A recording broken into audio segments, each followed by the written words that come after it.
श्रील प्रभुपाद की पुस्तकों की ई बुक और ऑडियो बुक प्राप्त करने के लिए डाउनलोड करें ट्रांसेंड ऐप।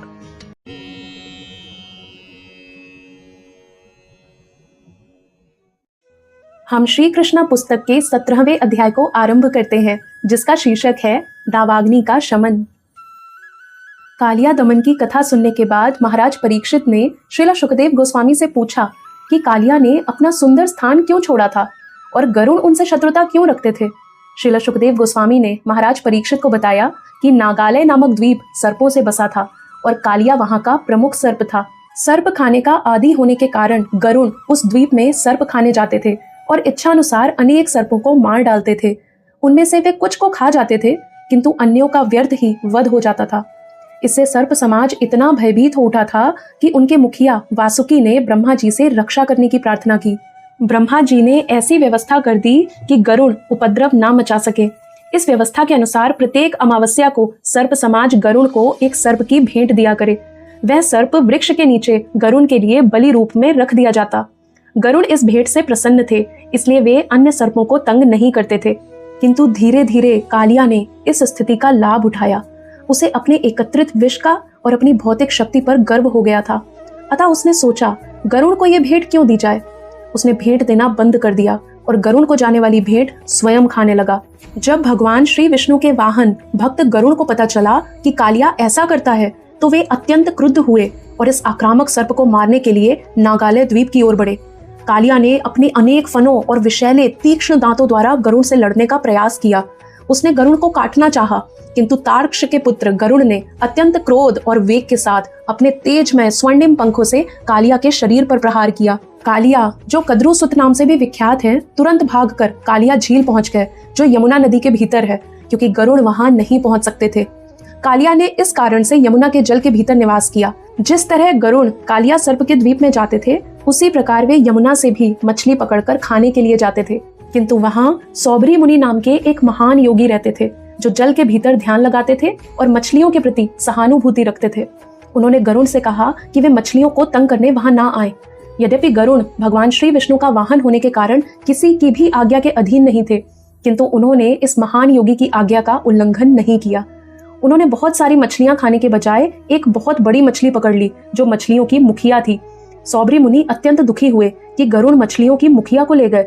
उनकी सुरक्षा के विषय में सोचते हुए सौबरी मुनि ने गरुड़ को श्राप दिया, यदि आज से तुम यहाँ मछलियां पकड़ने आओगे, तो मैं अपनी समस्त शक्तियों के बल से ये कहता हूँ कि तुम तुरंत मारे जाओगे। ये श्राप केवल कालिया को ज्ञात था, इसलिए वह आश्वस्त था कि गरुड़ यहाँ नहीं आ सकेगा। इसीलिए उसने यमुना दह में शरण लेने की ठानी। किंतु कालिया द्वारा सौबरी मुनि की शरण में जाना सफल नहीं हुआ। उसे गरुड़ के स्वामी भगवान श्री कृष्ण ने यमुना से मार भगाया। यहाँ ये ध्यान देने योग्य है कि गरुड़ का सीधा संबंध श्री भगवान से है और वे इतने बलशाली हैं कि उन्हें ना कोई आदेश दे सकता है और ना श्राप। वस्तुतः गरुड़ को, जिन्हें श्रीमद् भागवतम में श्री भगवान के स्तर के समकक्ष बताया गया है, सौबरी मुनि द्वारा श्राप दिया जाना अपराध था। यद्यपि गरुड़ ने प्रतिशोध लेने का प्रयास नहीं किया, किंतु एक वैष्णव के प्रति किया गया मुनि का यह अपराध क्षमा के योग्य नहीं था। इस अपराध के कारण सौबरी मुनि को अपने योगी पद से नीचे गिरना पड़ा और बाद में भौतिक संसार में इंद्रिय भोगी गृहस्थ बनना पड़ा। इस प्रकार ध्यान के द्वारा आध्यात्मिक आनंद में लीन रहने वाले सौबरी मुनि का पतन वैष्णवों के प्रति अपराध करने वालों को शिक्षा देता है।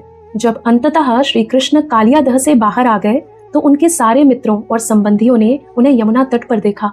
वे उन लोगों के समक्ष अत्यंत विभूषित रूप में, सारे शरीर में चंदन का लेप लगाए, अमूल्य रत्नों से तथा मणियों से सुशोभित एवं लगभग पूर्णतया स्वर्ण से आच्छादित प्रकट हुए। वृंदावन के वासियों, ग्वालों, गोपियों, माता यशोदा, महाराज नंद तथा समस्त गायों एवं बछड़ों ने श्री कृष्ण को यमुना से आते देखा और उन्हें ऐसा लगा मानो उनके प्राण वापस आ गए हों। जब किसी को जीवन का पुनः लाभ होता है, तो वह स्वभावतः आनंद और प्रसन्नता में लीन हो जाता है।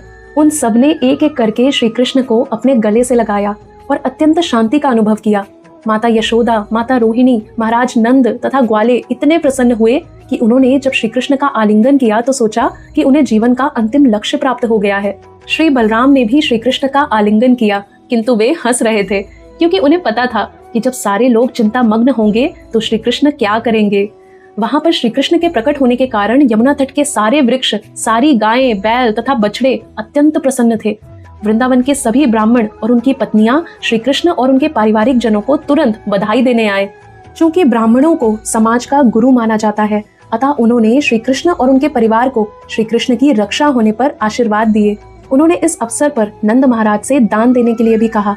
महाराज नंद श्री कृष्ण की वापसी से प्रसन्न होकर ब्राह्मणों को अनेक गायें और स्वर्ण दान में देने लगे।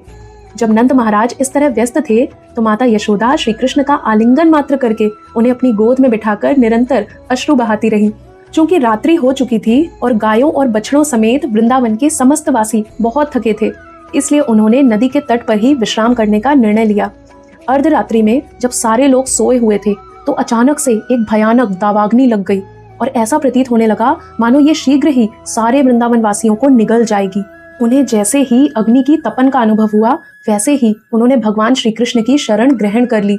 यद्यपि वे उनके बालक के रूप में लीला कर रहे थे। वे सब कहने लगे, हे कृष्ण, हे भगवान, हे बल के आगार प्रिय बलराम, हमें इस सर्वभक्षी और विनाशक अग्नि से बचाएं। हमारे पास आपके अतिरिक्त अन्य कोई शरण नहीं है।